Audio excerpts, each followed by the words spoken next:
Hey guys, and welcome back to another video. So I get a lot of questions from people asking me how they should set up their home YouTube studio, what gear they should buy, what camera settings they should use, and if an iPhone is good enough to create quality video content. So I'm here to answer all of those questions, giving you a behind the scene on how to build your own YouTube studio so that in the end of this video, you will be able to apply those techniques for yourself. With me, I have George, which you might know from another video. I'm gonna help him set up his YouTube studio so that he can start produce content on his channel. What do you think, George? Let's do it. All right. If you don't know who George is, he's a photographer. I don't have to say that because you're introducing yourself anyways. All right, I think that's enough. So for this video, we will be using a couple of basic, inexpensive gear, also to show you that with proper gear and the right filming techniques, you can create quality video. So the camera we will be using is the iPhone 11 Pro Max, since most of you carry a smartphone with you. For the tripod, we will be using an Amazon basic tripod that costs around 30 bucks. Also, you will want to get a softbox. This one costs around 30 bucks. And a good microphone. I chose the Video Mic Me L. That is around 89 bucks that you can just plug straight into your iPhone. So if you already have a smartphone, you will need to invest in around 150 bucks to get started and film good quality video. All the gear mentioned will be in the video description below. So the first step would be composition. When I get into a room, I think about where I should place the camera. We have a lot of window light coming in here, and usually I don't use the window light as a key light because of the exposure that constantly changes. I use the softbox as a key light and the window light maybe as a fill or backlight. Right, so since George will be sitting here and he will mostly work with the computer, I will place the tripod over here, also so that we can see his lenses and cameras. So the desk looks pretty clean, and the background we actually cleaned up. So it was a little bit messy at first. So we moved away all the things that weren't relevant, and I placed these lenses on top of the shelf as well as the camera because since George is a photographer and should represent his character. So I positioned the camera over here because I want to create depth. Now with a smartphone, it's kind of hard to get the background out of focus because of their fixed aperture. But if you have a DSLR or mirrorless camera with a low aperture lens, then you can create that shallow depth of field. But anyway, it will still create some depth, and you usually don't want to place yourself close to the wall. Because I'm using the rear camera, George actually can't see himself.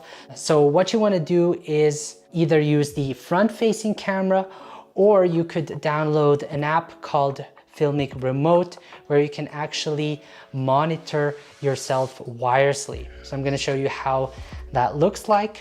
So now the tablet is connected to the iPhone through Filmic Remote, and George can now actually see himself recording and also frame himself. So I'm using the rule of thirds, and what I want to do is place the subject on one of those intersection points. And I decided to place him on the upper left point since he's looking at the screen.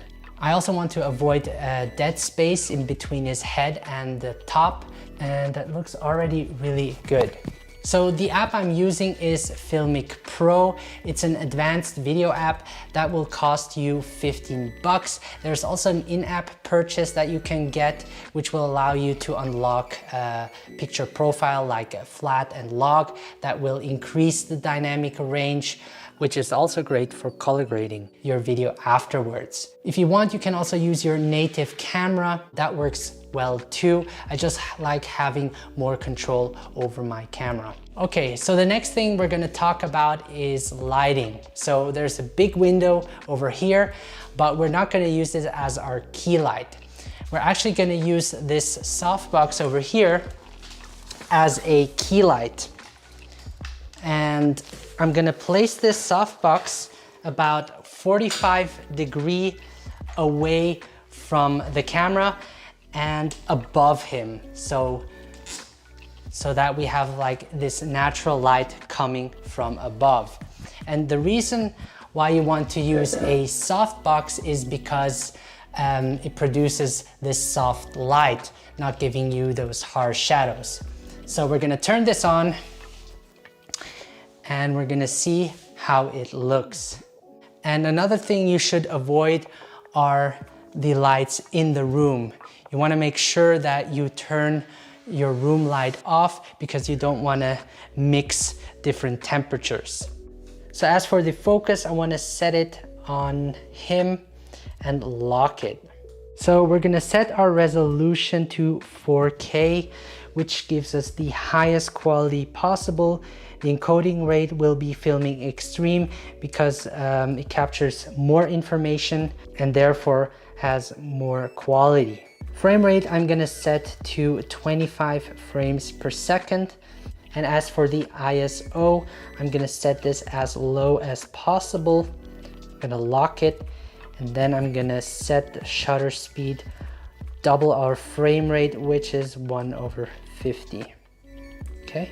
So the next thing you want to do is change your white balance.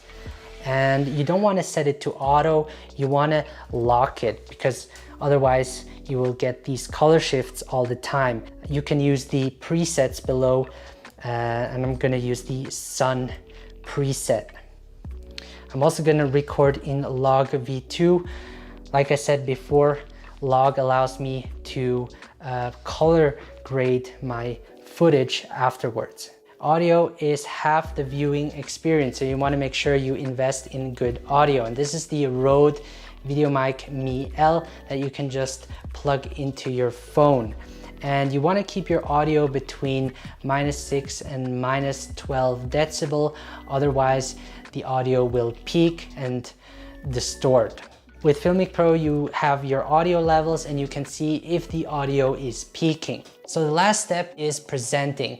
You want to be expressive in front of the camera. You also want to have your eyes on the camera and not somewhere else because you want to connect with the audience. And also try working with bullet points or with a script so that your content is more structured. And especially for those that, struggle speaking in front of the camera, I highly recommend you get some kind of teleprompter that you can just read off. We're gonna do our first test. George is gonna introduce himself in the video and let's see how that will look like. Hey guys, my name is George. I'm a photographer living in Zurich. I'm very excited to tell you that I'm starting my YouTube channel, which will be all about photography. I've been very active on Instagram. I just reached 4,000 followers, which I'm very happy. So thank you very much. I hope to see you guys on my channel. I can't wait to start this new journey. All right guys, so that was it. I think George did a great job for his first video.